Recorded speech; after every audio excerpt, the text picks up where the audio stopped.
Brahma. Unya Mark Kosmo, Vienga Boston, Amerik, Zayam Kuritai, Shuchata, Shiptar, American in Massachusetts, Besa. Yam Shumkanar,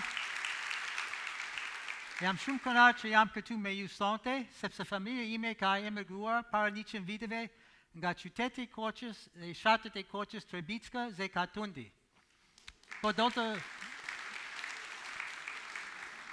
Mafalni, Chodobe present team Sonte, Juan Anglist.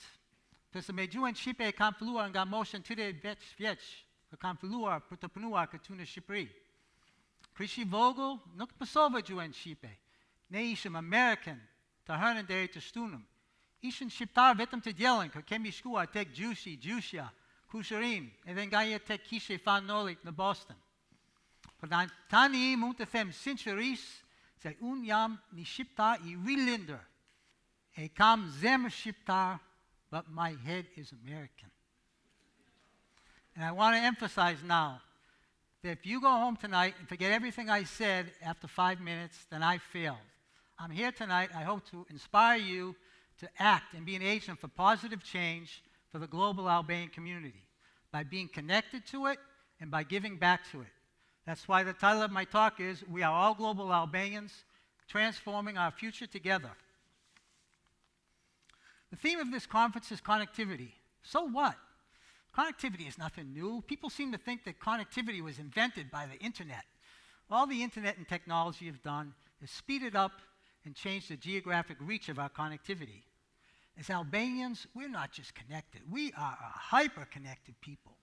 We have large extended families, lots of friends and acquaintances, and we love social media because it's the best way to stay in touch with all of our friends and family who are spread out all over the world.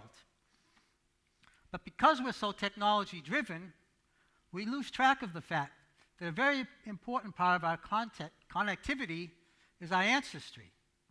Our ancestry, our parents, our grandparents, our customs, that's what's made us who we are today. And that's why I'm here today, because I have Albanian ancestry. And if you're wondering what this picture is here, this is a picture of my grandfather from over 100 years ago. The picture's there to depict connectivity, but it's also there to show that for me, my grandparents are here tonight. My parents are here, my brothers are here, my cousins are here, and all the thousands of Albanians, friends, acquaintances, and community members who I've met with and worked with over the years are here with me tonight. I'm here because of these people. But there's a big problem with all this wonderful Albanian connectivity that we have. It's all personal. It's never formal. It's never institutional. There's no synergy in Albanian connectivity. And this holds Albanians back everywhere. Why does global Albanian connectivity matter? It matters because 28% of all the people born in Albania live outside of Albania now. This is the second highest in the world after Bosnia and Herzegovina. It means, as we all know, that a lot of people left in search of a better life. But it also means that no country has a better opportunity to benefit from its global community than Albania does.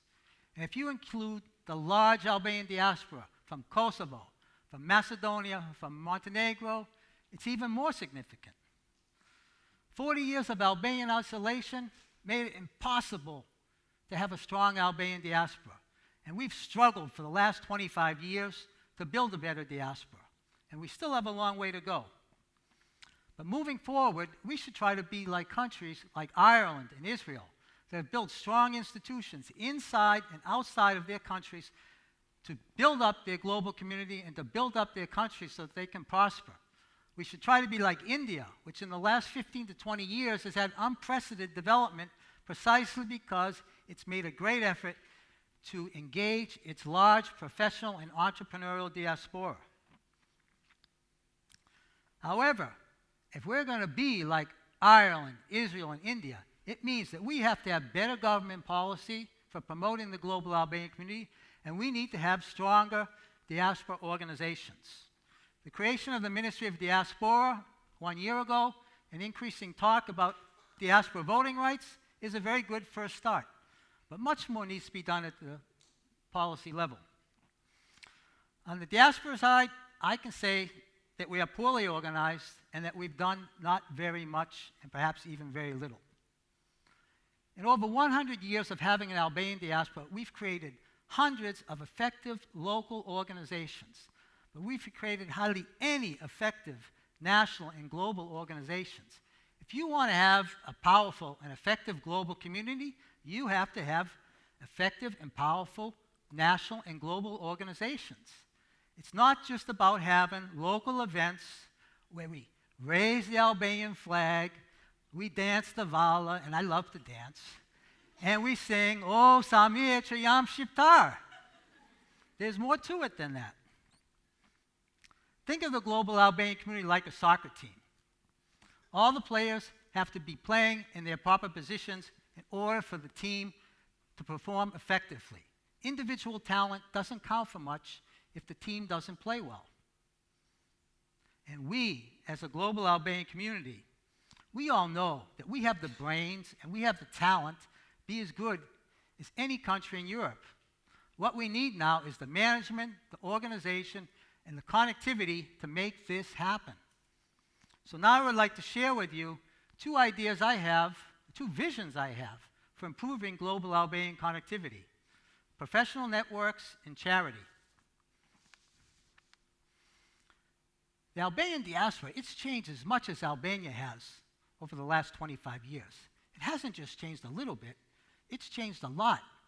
It's no longer the Albanian diaspora of my grandparents and parents who never had the opportunity to go to college. It's no longer the Albanian diaspora of the 1990s where people struggled to survive in new countries so that their kids could become among the best and most successful professionals and entrepreneurs in Europe and the United States. Our Albanian diaspora now and in the future, it's hundreds of thousands of successful professional Albanians and entrepreneurs in every corner of the world. This means that the primary value of the Albanian diaspora is no longer its money and its remittances. It's its brains, it's its experience, and it's its connections. Is koha për të fokusuar në truri edhe jo tek xhepi.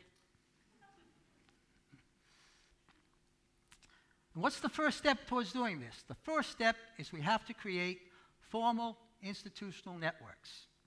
Over the past 2 years, I've been working with a wonderful organization in Kosovo called Germin. And it's the only organization in the world that's engaged for global Albanian issues. And we're beginning the process now of mapping out a global Albanian database of professionals and entrepreneurs. Right now, we have over 10,000 people in the database. And we expect to triple that to around 30,000 by the end of the year. We will create networks for Albanian lawyers, doctors, finance experts, technology entrepreneurs, Albanian teachers, musicians, artists, professors, and much, much more. Germin's approach is a bottom-up approach. It will engage both new and older generations of Albanian professionals and entrepreneurs, since all generations have something to contribute. And we need all of these networks because the Albanian diaspora is not going to be parachuting in to Albania and Kosovo to solve all the problems, no matter how much people might want to delude themselves that that's actually possible. We need to all agree on one important fact, though. Albanians in the diaspora are no smarter or better than Albanians in Albania, Kosovo, or anywhere else in the Balkans where Albanians live. And at the same time, Albanians that live in this part of the world are no better or smarter than Albanians in the diaspora. We need to start thinking about we and not us and them. If we're going to move forward, if we keep thinking about us and them, we're going nowhere as a global community. We're one soccer team. We're not two soccer teams.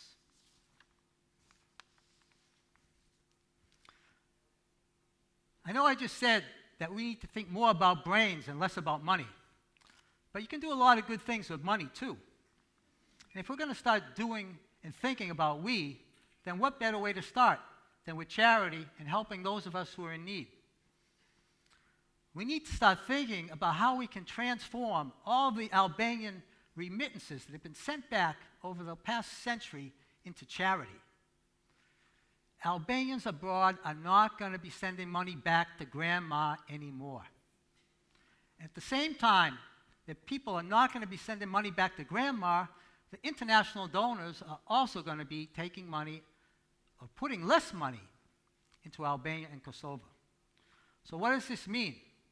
It means that the global Albanian community, it has to step up and fill this void with a 21st century concept of charity, because that's the only way that countries like Albania and Kosovo can become part of the European family.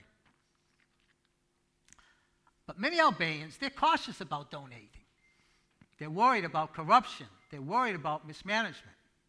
And at the same time, there's a practical issue. Nobody's going to go down to their local bank in New York and spend $35 for a wire fee to donate $100 to a charity in Albania or Kosovo. So, I'm happy to announce tonight that myself and some others, we're in the process of creating the Global Albanians Foundation, GAF, in America. It'll be a foundation, an online platform for Albanians all over the world to donate to the causes that they care about, to the organizations that they care about, in the places that they care about. It'll be for health, environment, education, children. It'll be in Tirana, Kuksi, Pristina, Pale, Ucin, Tetova, Perseva, and thousands of other places, because people want to give for the issues they care about and in the places that they care about. Our experience so far in 2018 proves that people are willing to donate. So far in 2018, we've raised over $60,000 from 600 donors in 15 countries. We've supported children with Down syndrome, supported mothers and children with health issues, and supported free health clinics in Albania and Kosovo. And we've also helped to promote Albanian diaspora engagement. A lot of you might say $60,000 is not a lot of money. But to me, it's a good small start. As my mother once said, a flower that blooms overnight is sure to die. And from our slow grassroots approach, we're thinking big, because our plan is to raise $1 million in 2019 from thousands of donors. And we know we can do it. We know, because we know Albanians are compassionate people, and with their big Albanian hearts, they want to help people in need. Besa was not some sort of accident, is not some sort of accident, and neither was Mother Teresa. I'd like to start my conclusion with a story from 25 years ago, when I was working at the World Bank in Washington, D.C. And there were some protests out on the street, and there was a big hippie van, very colorful, and it said, "When the people lead, the leaders will follow." So we have to all ask ourselves, are we going to be one of those people or not? I get emails and comments all the time from people saying, "Mark, this is going to be our century. This is going to be the Albanian century." And I always say, well, I hope so, because the last Albanian century didn't end so well. I know. I was living here in March 1997 when Albania collapsed. I was living here in 1999 when nearly 500,000 refugees came from Kosovo into Albania. So what does this mean that we, as Albanians, have to do if this is going to be our century? It means our thinking has to be as borderless as possible. We need to be more global in our thinking and less Albanian in our thinking. It means we have to be inclusive in our leadership and in the way we work. And this means to be especially inclusive of Albanian women, who we all know are the best, like my mother was. It means we have to stop blaming everybody else for our problems. The communists, the politicians, corruption, Nostradini, the Serbs, the Turks, the Greeks, and on and on and on. And we never accept that the blame should be on Albanians. Albanians created Albania, not God, not the Western powers, and not individual Albanian leaders. And finally, it means that we need to be more sharing and caring. We need to share more knowledge, and we need to help people in need, because that's the only way that countries like Albania and Kosovo are going to be one day members of the European Union. So it's time for all of you to lead in whatever way your hearts and minds tell you to. And that's the only way we can create a better future. We might live in many different countries, but we're one Albanian nation, we're one global Albanian community. Le të punojmë për një jetë më të mirë për të gjithë shqiptar, kudo në botë. Beni pjesën tuaj për pirëmirësimin ton të përbashkët. Faleminderit.